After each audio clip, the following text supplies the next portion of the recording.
আসসালামু আলাইকুম। গল্পকথা বাই মেহনাজে আপনাদের সবাইকে স্বাগতম। আমি মেহনাজ লুবনা। আজ আপনাদের পড়ে শোনাব ইলমা বেহেরোজের একটি উপন্যাস আমি পদ্মজা। ১১তম পর্ব। মোড়ল বাড়ির আনাচে কানাচে আত্মীয় স্বজনদের কোলাহল। পদ্মজা বিছানার এক কোণে চুপটি করে বসে আছে। ঘরে দুষ্টু রমণী আছে কয়েকজন। নিজেদের মধ্যে রসিকতা করছে, উচ্চস্বরে হাসছে। অথচ এরাই বিপদের সময় পাশে ছিল না। ভীষণ গরম পড়েছে। পদ্মজার পরনে সুতার কাজ করা সুতির শাড়ি। গরমে শুধু ঘামছেই না, বমি পাচ্ছে। প্রেমা পদ্মজার পাশে বসেছিল। পদ্মজা প্রেমাকে ফিসফিসিয়ে বলল, এই বনু, আম্মাকে গিয়ে বলবি লেবুর শরবত দিতে। প্রেমা মাথা নাড়িয়ে চলে গেল শরবত আনতে। হেমলতা রান্নাঘরে ছিলেন। প্রেমা লেবুর শরবতের কথা বললে তিনি বললেন, তুই যা, আমি নিয়ে যাচ্ছি। লেবু গাছ থেকে সবেমাত্র ছিঁড়ে আনা পাকা লেবু শরবত বানিয়ে পদ্মজা ঘরের দিকে এগোলেন তিনি।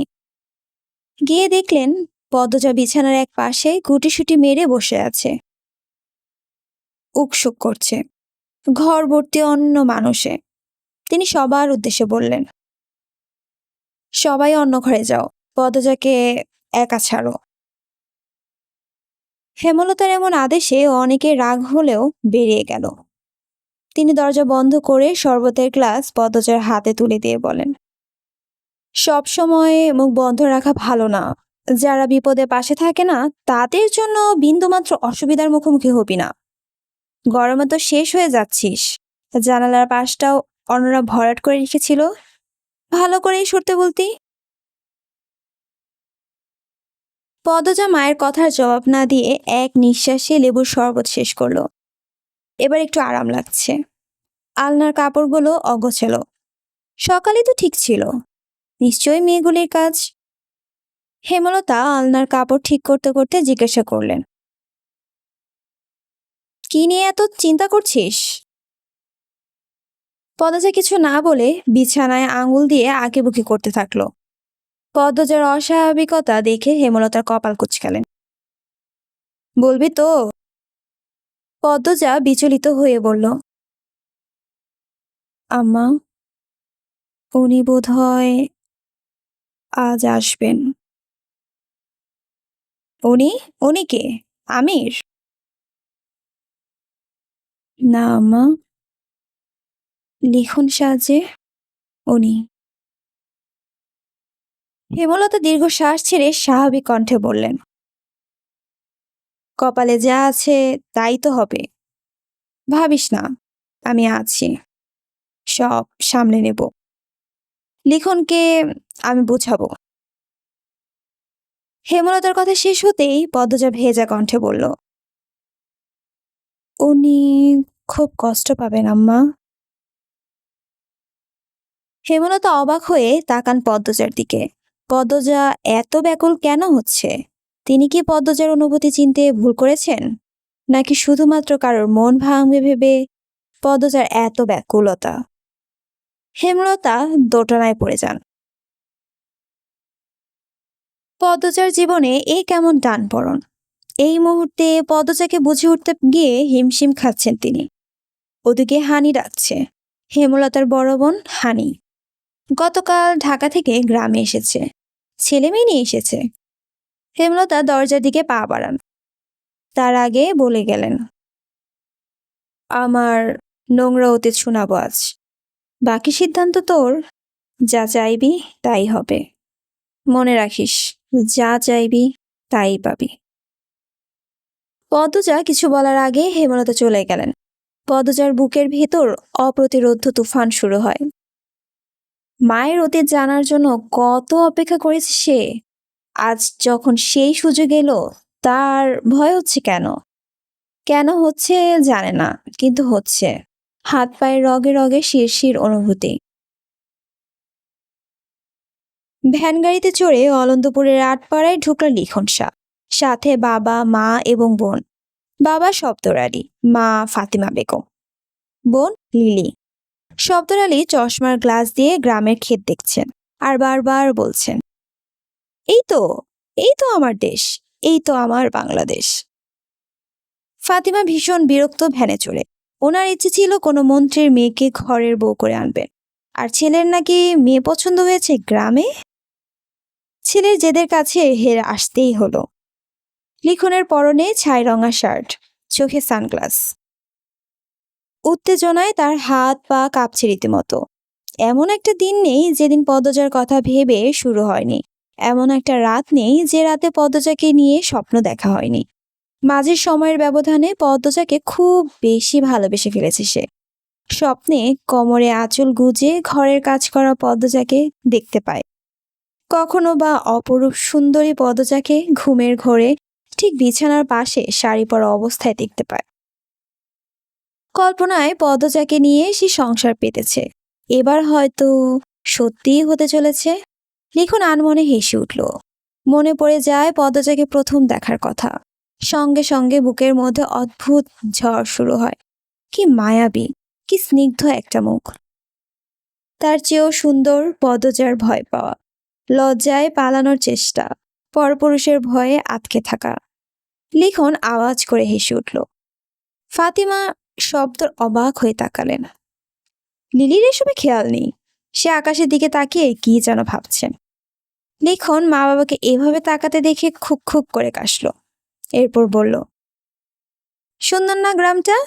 বুঝছো আব্বু, এই গ্রামটাই এত সুন্দর যে আবার আরেকটা সিনেমার জন্য আসতে হবে আগামী বছর। শব্দর আলী প্রবল আনন্দের সাথে বললেন, সে ঠিক বলেছিস, মন জুড়িয়ে যাচ্ছে দেখে। চারিদিকে গাছপালা, নদী, রাস্তাঘাটও খুব সুন্দর। এখানে একটা বাড়ি বানালে কেমন হয়? লিখন গোপনে দীর্ঘশ্বাস লুকালো। তার বাবা যখন যেখানে যায় সেখানেই বাড়ি বানানোর স্বপ্ন দেখেন, কিন্তু বানানো আর হয় না। ফাতিমা বিরক্ত গলায় বললেন, তা আমরা উঠছি কার বাড়ি? তোর পছন্দ করা মেয়ের বাড়ি নাকি অন্য কোথাও?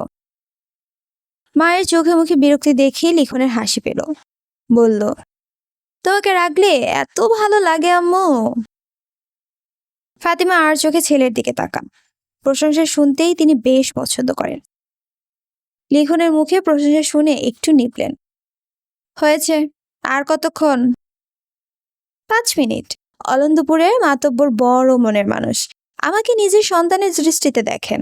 যতদিন ছিলাম প্রতিদিন খোঁজ নিয়েছেন, নিজের একজন লোককে আমার সহায়ক হিসেবেও দিয়েছিলেন। ওনার বাড়িতেই উঠব।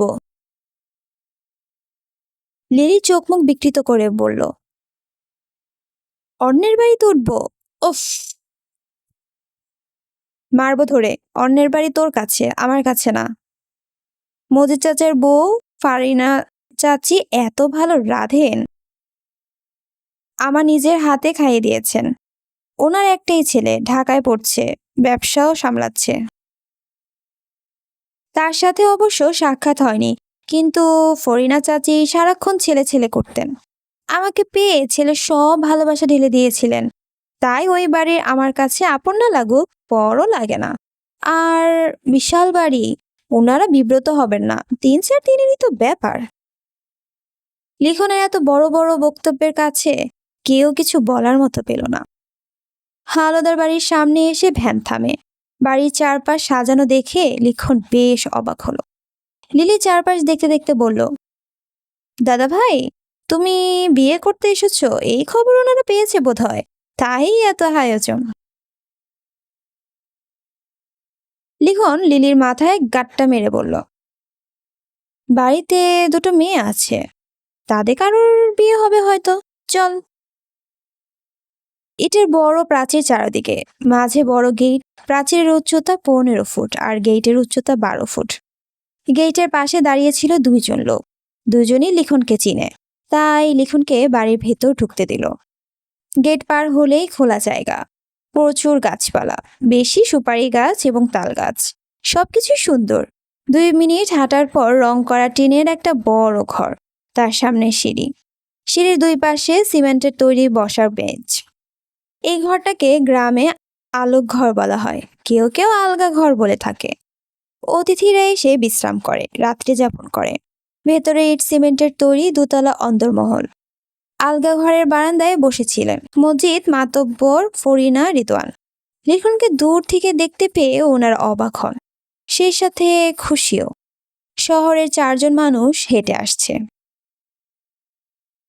সর্বাঙ্গে আধুনিকতার ছোঁয়া। দেখতেও ভালো লাগে। লিখন বারান্দায় পা রাখতে মজিদ মাতব্বর হেসে বলেন, আজকের দিনটা সত্যিই খুব সুন্দর। লিখন হাসল। ফরিনা এবং মজিদ মাতব্বরকে সালাম করে বলল, এই হচ্ছে না আমার বাবা, মা আর বোন। আর আম্মু, আব্বু, উনিই হচ্ছেন মজিদ চাচা। আর ইনি ফরিনা চাচি। আর ওই যে বড় বড় গোফদারিওয়ালা, উনি হচ্ছে রিদওয়ান ভাইয়া, এই বাড়িরই আরেক ছেলে। মজিদ মাতব্বর একজনকে ডেকে বলেন চেয়ার দিয়ে যেতে, আর অন্দরমহলের খবর পাঠাতে মেহমান এসেছে। তাৎক্ষণিক চেয়ার ও ঠান্ডা শরবত চলে আসে। পরিচর্য পর্ব শেষ হতেই লিখন প্রশ্ন করল, বাড়িতে কোনো অনুষ্ঠান চলছে নাকি? সে চলছে, আমার ছেলেটার বিয়ে, একমাত্র ছেলে। লিখন হাসে। চোখ পড়ে আলোক ঘরের ডান পাশে। কয়েকটা মেয়ে উকি দিয়ে তাকে দেখছে। লিখন আনমনে হেসে উঠল। কোনো মেয়ে যখন তাকে দেখে খুব তৃপ্তিদায়ক অনুভূতি হয়। নায়ক কি এমনি অনুভূতি হওয়া? শব্দর আলী জিজ্ঞাসা করল, তাই নাকি? তাহলে তো ঠিক সময় এসেছি। আমরাও একমাত্র ছেলের বিয়ের প্রস্তাব নিয়ে এই গ্রামে এসেছি। মজিদ মাতব্বর আগ্রহ নিয়ে জানতে চাইলেন, মেয়েকে? কার মেয়ে? আমাকে বলুন, এক্ষুনি বিয়ে করতে চাইলে এক্ষুনি হবে। শব্দর আলী লিখনকে প্রশ্ন করেন, মেয়ের পরিচয় বল। লিখন কথা বলার পূর্বেই ফরিনা গেটের দিকে তাকিয়ে চিৎকার করে উঠলেন, এই তো আমার স্যারায় আইয়া পড়ছে।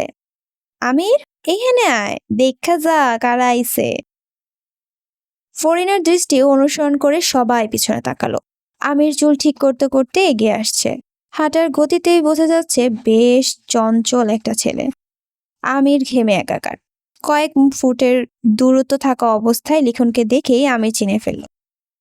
মগার কাছে লিখনের বর্ণনা শুনেছে। এছাড়া লিখন একজন নামকরা অভিনেতা, তার অভিনীত ছায়াছবিও সে দেখেছে। আমির হাঁটার গতি কমিয়ে এগিয়ে এলো। লিখন উঠে দাঁড়ালো, হেসে আমিরের সাথে করমর্দন করলো। এরপর বলল, আমি লিখন শাহ। আমির বলল, আমির হাওলাদার, বসুন আপনি। লিখন নিজ স্থানে বসলো। আমির একটু দূরত্ব রেখেই দূরে বসলো। মজিদ মাতব্বর আমিরকে লক্ষ্য করে বললেন, কোথায় থাকিস সারাদিন? বলেছিলাম না লিখন শাহ এসেছিল, এই যে ইনি। আমির শুকনো মুখে বলল, চিনি আমি, ওনার অনেক কাজ আমার দেখা। শব্দর আলী, ফাতিমা, লিলি, লিখন সবাই হাসলো। কেউ চিনে বললে আনন্দ হবারই কথা। রিদওয়ান আমিরকে বলল, জানিস আমির, লিখন বিয়ে করতে গ্রামে আসছে। আমির কিছুই বলল না। ফরিনা জানতে চান, পাত্রী কে? কইলা না তো। লিখন বুক ভরা ভালোবাসা নিয়ে বলল, পদ্মচা, মোড়ল বাড়ির বড় মেয়ে। লিখনের কথা শুনে মুহূর্তেই হাওলাদার বাড়ির সব মানুষের মুখ কালো হয়ে গেল। আলোক ঘরের পাশে দাঁড়িয়ে থাকা মেয়েগুলি কোলাহল থেমে গেল। চারিদিক স্তব্ধ, শান্ত। লিখন ভেবাচাকা খেয়ে গেল। কি হলো সবার? লিখন মা বাবার সাথে চাওয়াচাই করলো। মজিদ মাতব্বর শান্ত কণ্ঠে প্রশ্ন করলেন, তার সাথে তোমার বিয়ে হওয়ার কথা ছিল? মজিদ মাতব্বরের কথা বলার ধরন পাল্টে যাওয়াতেই লিখন আহত হলো। বলল, না, এখন প্রস্তাব দিতে চাই।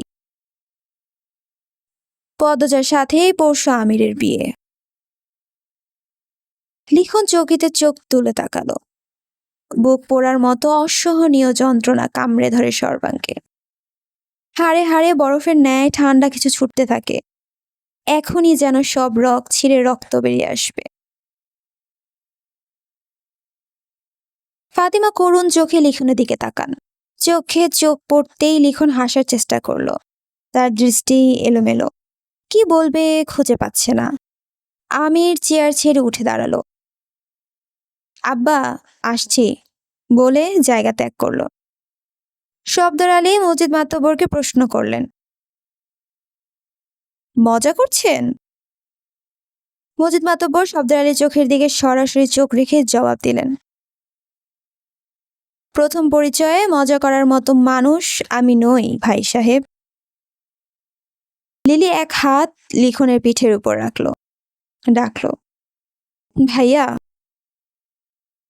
লিখন লিলির হাতটা মুঠোয় নিয়ে ঢুক গেল, বলল, বিয়ে হবে না তো কি, বলেছি যখন দেখাবই। ভাইয়া, তোর চোখে জল। লিখন দ্রুত হাতের উল্টো পাশ দিয়ে চোখের জল মুছল। পরিবেশ থম মেরে গেছে, কেউ কিছু বলার মতো খুঁজে পাচ্ছে না। লিলি অবাক চোখে তাকিয়ে আছে তার ভাইয়ের দিকে। পদ্মজা নামের মেয়েটাকে নিয়ে কত গল্প শুনেছে সে। মেয়েটা তার বয়সী শুনে লিলি খুব হেসেছিল। তার ভাইয়া এত ছোট মেয়ের প্রেমে পড়েছে। দিনগুলো কত যে সুন্দর ছিল। মেট্রিক পরীক্ষার সময় বারবার খোঁজ নিয়েছে কবে শেষ হবে পরীক্ষা। যেদিন শেষ হলো সেদিন থেকেই শুটিং শুরু হলো।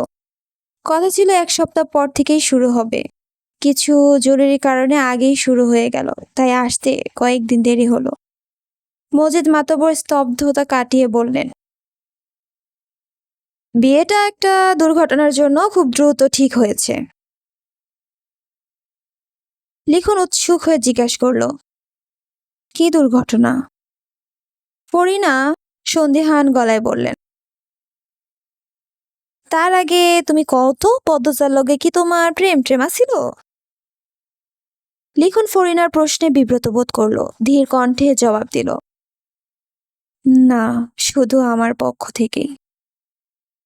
লিখনের উত্তরে ফরিনা সন্তুষ্ট হলেন। শব্দর আলী কি দুর্ঘটনা ঘটেছিল জানতে চাইলেন। মজিদ মাতব্বর সময় নিয়ে ধীরে ধীরে সব বলেন। সব শুনে লিখন আশার আলো দেখতে পায়। ভাবে এরকম একটা ঘটনা ঘটেছে, তাই অন্য কেউ পদ্মজাকে বিয়ে করবেন না। এমনটা ভেবে হয়তো পদ্মজার বিয়ে দিয়ে দেওয়া হয়েছে। সে যদি এখনই বিয়ে করতে রাজি থাকে তাকে ফিরে নাও দিতে পারেন। আর পদ্মজা কি বিন্দুমাত্র ভালোবাসে না তাকে? বাসে, নিশ্চয়ই বাসে। লিখন নিজেকে নিজে সান্ত্বনা দেয়। শব্দর আলী আফসোস নিয়ে বলেন, কি আর করার, পরিস্থিতি হাতের বাইরে। আপনারা কিন্তু বিয়ে শেষ করে তবেই যাবেন, বললেন মজিদ মাতব্বর। ফাতিমা মতামত জানালেন দৃঢ়ভাবে, না না, আজই চলে যাব, এই গ্রামে আর এই এক মুহূর্ত না। শব্দর আলী মৃদু করে ধমকে বললেন, কি বলছো? কিছুক্ষণ পর সন্ধ্যা, এখন ট্রেন পাবো কোথায়? কাল ভোরেই না হয় চলে যাব। রিদন অনুরোধ করে বলল, বিয়েটা শেষ হওয়া অবধি থেকে যান, দেখুন মেহমান হয়ে এসেই অপ্রত্যাশিত খবর শুনলেন, এজন্য খারাপ লাগছে, কিন্তু কিছু তো করার নেই, মেয়েটা জলে ভাসবে বিয়েটা না হলে। লিখন সঙ্গে সঙ্গে প্রতিবাদ করে বলল, পদজাকে ফেলনা ভাবছেন কেন? কেউ অপবাদ দিলেই কি সে পচে যায়? রিদওয়ান কিছু বলতে গেলে মজিদ মাতব্বর কড়া চোখে তাকিয়ে থামতে বললেন। এরপর শিখাকে ডেকে বললেন, ওনাদের ঘরে নিয়ে যাও। আর আপনারা না করবেন না, আমি আপনাদের অবস্থা বুঝতে পারছি। বিয়ে অবধি না থাকুন, রাতটা থেকে যান। বাধ্য হয়ে ফাতিমা থাকতে রাজি হলেন।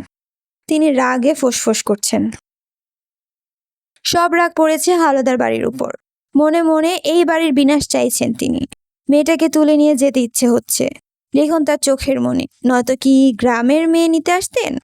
আর সেই ছেলের মন এভাবে ভাঙল। ঘরে ঢুকেই চোখের চশমা ছুঁড়ে ফেললেন বিছানায়। কটমট করে শব্দর আলীকে বললেন, তোমার না এক বন্ধু আছে মেজর, তাকে কল করে বলো মেয়েটাকে তুলে এনে লিখনের সাথে বিয়ে দিতে। আমার ছেলেকে হাঁটতে দেখতে পারবো না। আহ, চুপ করো তো, সব জায়গায় ক্ষমতা চলে না। পরিস্থিতি বোঝার চেষ্টা করো। কিসের পরিস্থিতি? তুমি জানো তোমার ছেলের ব্যক্তিগত ডায়েরিতে আগে শুধু আমার নাম ছিল। সেখানে এখন বেশিরভাগ পদ্মজার নামটা লিখা। কতটা পাগল এই মেয়ের জন্য! এখন মেয়েটাকে ছেড়ে শহরে চলে গেল। ছেলের দেবদাস রূপ দেখতে হবে, আর আমি তা পারবো না। শব্দের আলী পায়ের মোজা খুলতে খুলতে বিরক্তি নিয়ে বললেন, তোমার যা ইচ্ছে করো, আমি পারবো না। ক্লান্ত আমি, শান্তি দাও।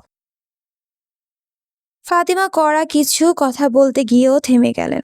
লিপি ঘরে ঢুকেছে, লিখন আসেনি। আমেনা লিলিকে বললেন, লিখন কোথায়? কি জানি, ভাইয়া ব্যাগটা আমার হাতে দিয়ে বেরিয়ে গেল। রোদের কঠিন রূপ শীতল হয়ে এসেছে, মৃদু বাতাস বইছে, তবুও লিখন ঘামছে। সে পদ্মজাদের বাড়ি যাচ্ছে, আতঙ্কে ঠোঁট শুকিয়ে কাঠ। মাথায় শুধু কয়টা প্রশ্ন ঘুরপাক খাচ্ছে। আমি কি পাগলামি করছি? এত আয়োজন ভেঙে কি আমার হাতে তুলে দিবেন পদ্মজাকে? পদ্মজা আমাকে দেখলে কি কাঁদবে? ভালোবাসেনি একটু? মায়া নিশ্চয়ই জমেছে। লিখন আকাশের দিকে তাকিয়ে মনে মনে আল্লাহর কাছে অনুরোধ করে, আল্লাহ, সব যেন ভালো হয়। পূর্ণা বারান্দায় চেয়ার নিয়ে বসে আছে, পিছনে গীত গাইছে অনেকে, সাথে তাল মিলিয়ে দুই বুড়ি নাচ করছে। পুরো বাড়ি সাজানো হচ্ছে রঙিন কাগজ দিয়ে। উঠানের এক কোণে লাল বড় গরু বাঁধা, বিয়ে উপলক্ষে জবাই করা হবে। চারিদিকের এত আনন্দ পূর্ণার মন ছুঁতে পারছে না। প্রথমত সে মানসিকভাবে বিপর্যস্ত, কিছুতেই স্থির হতে পারছে না। দ্বিতীয়ত পদ্মজার জন্য লিখনসা ছাড়া অন্য কাউকে তার পছন্দ হচ্ছে না। সব মিলিয়েই সে বিরক্ত। চোখ ছোট করে বাচ্চাদের খেলা দেখছে, হুট করে চোখে ভাসে লিখনকে। পূর্ণ দ্রুত চোখ কষলে আবার তাকালো। সত্যিই তাই, খুশিতে আত্মহারা হয়ে পড়ে সে। হন্তদন্ত হয়ে ছুটে যায় পদ্মজার ঘরে। পদ্মজার কানে কান দিয়ে বলে, লিখন ভাই আসছে, তুমি কিন্তু পালিয়ে যাবে আপা, এই বিয়ে কিছুতেই করবে না। কথা শেষ করে খুশিতেই আবার ছুটে যায় বারান্দায়। এমন দিনে লিখনের উপস্থিতি পদ্মজাকে অপ্রস্তুত করে তোলে। গলা শুকিয়ে দম বন্ধ হওয়ার উপক্রম। লিখন বাড়িতে ঢুকে অবাক হয়ে সব দেখে। কত আয়োজন, কত মানুষ, তার স্বপ্নের রানী পদ্মজার বিয়ে, কিন্তু তার সাথে না। ভাবতেই লিখনের বুক ছ্যাদ করে উঠল। মেয়েরা খুব আগ্রহ নিয়ে সুদর্শন লিখনকে দেখছে। লিখন পূর্ণাকে বারান্দায় দেখে এগিয়ে আসলো। প্রশ্ন করলেন, কেমন আছো পূর্ণা? পূর্ণা খুশিতে উচ্চ কণ্ঠে জবাব দেয়, ভালো, খুব ভালো। ভাইয়া আপনি? পূর্ণা থেমে গেল। অনেকে তার উচ্চ গলার স্বর শুনে তাকিয়ে আছে, তাই পূর্ণা চুপসে গেল। আস্তে আস্তে বলল, এত দেরিতে আসলেন কেন? আবার তো বিয়ে, আপনি আপাকে নিয়ে পালিয়ে যান। পূর্ণার এহেন কথায় লিখন হাসে, হাদুরে কণ্ঠে জানতে চাইল, আন্টি কোথায়? পূর্ণা ঝটপট করে বলল, আপনি আসুন ঘরে, আমি আম্মাকে নিয়ে আসছি। লিখনকে সদর ঘরে বসিয়ে পূর্ণা ছুটে গেল রান্নাঘরে। হেমলতা রান্না করছিলেন, পাশে অনেকে আছে। পূর্ণা ইশারায় বাইরে আসতে বলে। হেমলতা হাত ধুয়ে বেরিয়ে আসেন। পূর্ণা ফিসফিসিয়ে বলে, লিখন ভাই আসছে। কোথায়? বসতে দিয়েছিস? হ্যাঁ দিছি, তুমি আসো। হেমলতা ব্যস্ত পায়ে হেঁটে সদর ঘরে আসেন। এসে দেখেন দুজন বয়স্ক মহিলা অনবরত লিখনকে প্রশ্ন করে যাচ্ছে, সে কই থেকে এসেছে, এই বাড়ি কি হয়, পদ্মজার মতো চোখ কেন, পদ্মজার আসল বাপের ছেলে নাকি, এমন আরও যুক্তিহীন কথাবার্তা। হেমলতা সবাইকে উপেক্ষা করে লিখনকে বললেন, লিখন, তুমি আমার সাথে আমার ঘরে আসো। লিখন হাফ ছেড়ে বাঁচে। হেমলতা পিছু পিছু চলে যায়। অনেকের নজরে তা আসে। একজন আরেকজনের সাথে আলোচনা করতে থাকে লিখন শাহকে নিয়ে। সবাই ভেবে নিয়েছে পদ্মজা যার সন্তান, এই ছেলেও তার সন্তান। এই জন্যই সবার মাঝ থেকে তুলে নিয়েছে, নয়তো কথায় কথায় ধরা পড়ে যাবে। লিখনকে মোড়ায় বসতে দিলেন হেমলতা। লিখন কিভাবে কি শুরু করবে বুঝে উঠতে পারছে না। হেমলতা শুরু করলেন, আমি জানি তুমি কি বলবে, তোমার 2টা চিঠি আমি পড়েছি। লিখন চমকে তাকালো, আবার স্বাভাবিক হয়ে গেল। হেমলতা বলে, দেখো লিখন, পরিস্থিতি আর হাতে নেই। অন্য সময় হলে আমি পদচাকে তোমার হাতেই তুলে দিতাম। তুমি নম্র, ভদ্র, বুদ্ধিমান ছেলে। কমতি নেই কিছুতেই, কিন্তু এখন তা সম্ভব নয়। তবুও পদচা তোমাকে নিজের মুখে যদি চায়, আমি তাৎক্ষণিক তাকে তোমার হাতেই তুলে দেব। কিন্তু সে চাইবে না, কারণ সে তোমাকে ভালোবাসে না। আমার কথাগুলো শুনে কষ্ট পেও না, আমি সরাসরি কথা বলছি। পদচার দৃষ্টি, অনুভূতি আমার চেনা। সে তোমাকে ভালোবাসেনি কখনো। তোমার মন ভাঙবে ভেবে মায়া হচ্ছে, কষ্ট হচ্ছে। তুমি বাড়ি ফিরে যাও। কষ্ট হবে ভেবেই বলছি, ফিরে যাও। লিখন কয়েক সেকেন্ড চুপ থাকে, চোখের দৃষ্টি রাখা মাটিতে। বলল, আন্টি, মেয়ের ভালোবাসা দেখেছেন, অন্যের সন্তানেরটা দেখবেন না। অন্যের অনেক সন্তানই আমার মেয়েকে ভালোবাসে, সবার কথা ভাবা কি সম্ভব? হেমলতার কথায় ভীষণ আহত হয় লিখন। তার মনে হচ্ছে সে কঠিন পাথরের সাথে কথা বলছে। 2 চোখ জ্বলছে ভীষণ, এক্ষুনি কান্না ঠেলে ঠুলে বেরিয়ে আসবে। ছেলে হয়ে কাঁদা ভীষণ লজ্জার ব্যাপার। লিখন নিজেকে সামলানোর চেষ্টা করল। হেমলতা কঠিন স্বরে বললেন, তুমি পদ্মজার রূপের প্রেমে পড়েছ লিখন।